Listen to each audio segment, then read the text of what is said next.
Ni kenshi uzasanga abanyeshuri bahekenya shikarete mu kizamini cya leta. None se guhekenya shikarete mu kizamini ni ubuhanga cyangwa ni uburangare? Ese koko byagufasha gutsinda neza ikizamini cyangwa byatuma utsindwa? Haravuga yuko bifasha abanyeshuri kwiba ndetse no gufokasinga ku kizamini, ariko hari n'abavuga yuko bituma byangiza ubwonko bwawe bigatuma wabasha gutsindwa. None se muri ibyo ngibyo ukuri kuri hehe? Uyu munsi ku kizamini tugiye kuvumbura ukuri kudasanzwe, turebe ingaruka zo guhekenya shikarete niba byatuma utsinda neza ukesa umuhigo wawe ku masomo yawe, cyangwa turebe niba byatuma utakaza amanota mu buryo utari uzi kubera guhekenya shikarete. Hano ni ku kizamini ucyajya kanda subscribe ufungure inzogera, kuko niba utabikora uko nguko menya yuko ntabwo uzabona inama zagusindagiza mu kizamini cya leta. Hano rero njye mugiye kubana ni Clarisse Mutabazi, tugiye kureba ibintu byinshi bitandukanye guhekenya shikarete, kubera yuko abanyeshuri benshi usanga bahekenya shikarete mu kizamini cya leta. Abanyeshuri bamwe bavuga yuko iyo uhekenya shikarete bituma ufokasinga ku kizamini, bikaba byagutuma utsinda ndetse bikakurinda no gusinzira. Ariko hari n'abavuga yuko ibyo bintu bigabanya stress ndetse bakavuga yuko bikongera icyizere imbere y'urupapuro rw'ikizamini. Ariko se ibyo bavuga ni ukuri cyangwa ni ukwishuka no kwitera ijeke bigatuma ahubwo byatuma utsindwa? Hanyuma rero mbere yuko twinjira mu kizamini cya leta, isaha zo gutangira ikizamini cya leta zirageze, ariko banza umenye yuko shikarete nayo irimo ikinyabutabire cyitwa nikotine. Iyi nikotine iragenda ikataka umusemburo w'ubwonko witwa dopamine na serotonine. Uyu ni umusemburo w'ibyishimo ndetse bigatuma ubasha kwataka amarangamutima y'umuntu. Ndetse iyi nikotine ikora neza cyane iyi no muri iyi shikarete cyangwa chewing gum mu ndimi z'amahanga. Iyi nikotine rero nayo ni ikinyabutabire kiboneka muri chewing gum cyangwa shikarete. Ni kenshi uzasanga umunyeshuri ahekenya shikarete akayihekenya umunsi n'ejo, ndetse bamwe byakwanga bagahekenya ibipapuro by'ikayi. Ariko ibi ngibi ntabwo bituma utsinda, ahubwo harimo umusemburo witwa nikotine. Uyu musemburo nawo tuwuzi mu itabi, menya yuko no muri shikarete uboneka. Niyo mpamvu umuntu wariye shikarete ntabwo byoroshye kugira ngo ayiveho. Ariko icyo benshi batamenya ni uko iyi nikotine ndetse igenda igacengera no mu maraso, ndetse ikagusigira uri nyongosho, unaniwe ndetse unahangayitse kurushaho. Uwo mubona uhekenya shikarete banza umenye ibi ngibi, kandi shikarete yatuma ahubwo utsindwa, ntabwo yatuma utsinda ikizamini cya leta. Niba ushaka gutsinda neza ikizamini cya leta cy'umwaka wa 2025, ugomba kwibanda ku mikorere y'ubwonko bwawe bumeze neza, ukaruhuka ndetse ugakoresha ubwonko bufite amazi n'imbaraga.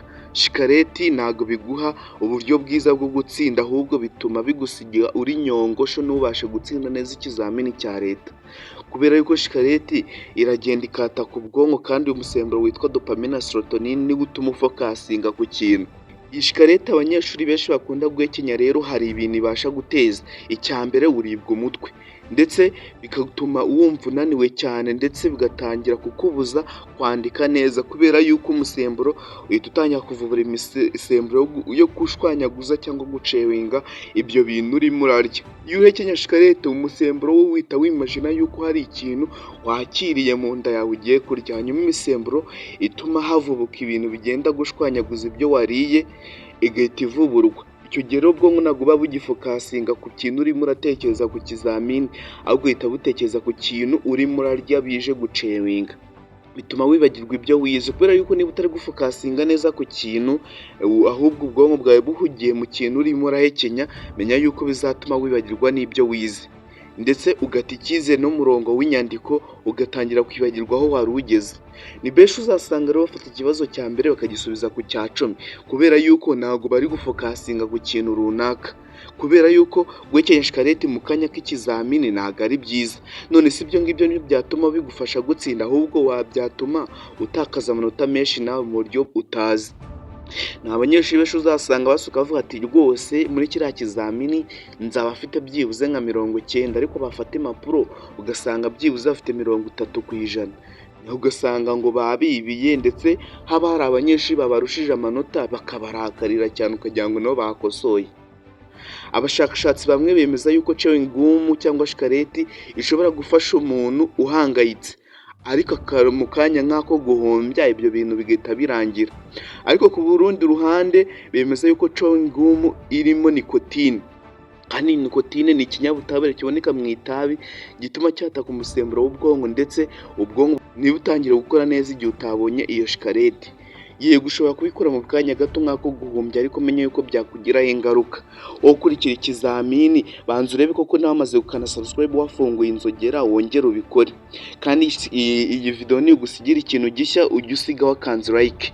Shikarete ntabwo ari igisubizo ku banyeshuri mu gihe barimo gukora ikizamini cya leta ngo bitume focusinga ku kizamini. Iyo utangiye rero kuyikoresha nk'umuti wa stress bituma stress ahubwo irushaho, ntabwo ari igisubizo kirambye. Ariko hano murabizi yuko iyo dutangiye video tubereka n'uburyo ki wakwirinda amakosa akorwa n'abanyeshuri. Rero hari ibyo wakora mu cyimbo cyo guhekenya shikarete.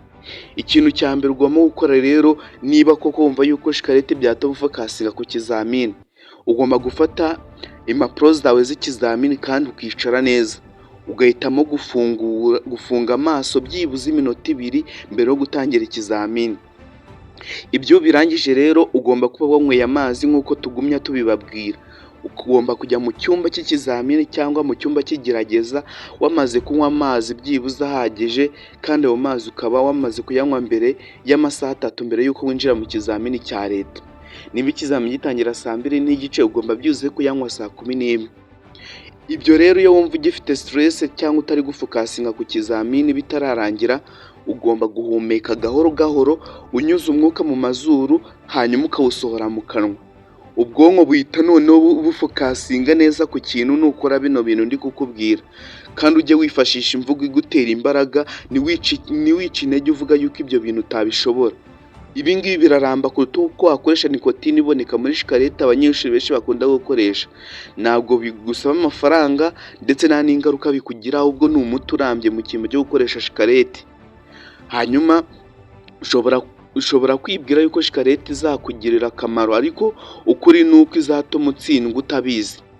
Aho guha umubiri wawe umuriro w'ibinyabutabire nka nikotine uboneka muri shikarete, ugomba kuwuha umuti urambye, ari w'ibyo turi kukubwira: ituze, amazi, icyizere. Ibi ngibi bituma ubasha gutsinda neza ku kigero cyiza cyane nk'umunyeshuri ukurikira ikizamini. Gutsinda ntabwo bituruka mu mutekano w'inyuma, ahubwo gutsinda bituruka mo imbere. Hanyuma igihe ubasha gukoresha bino tubasha kukubwira, bituma utsinda neza ikizamini cyawe. None se waba uzi inshuti yawe ihekenya shikarete yibwira yuko bizayifasha gutsinda? Niba uyizi yisangiza iyi video, kandi ukande like niba wize ikintu gishya hano muri iyi video. Kanda subscribe kandi nawe warayikanze, banza urebe koko nawe warafunguye inzogera. Hano ni ku kizamini, njye mubana ni Callixte Mutabazi, nijye ubagezaho inama zigiye zitandukanye zatuma kandi zigusindagiza mu kizamini cya leta. Aha niho intambwe yawe yo gutsinda itangirira.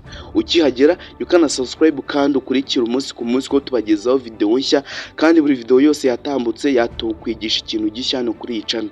Ndagushimiye cyane, reka tuze guhura mu kanya tureba iyindi video.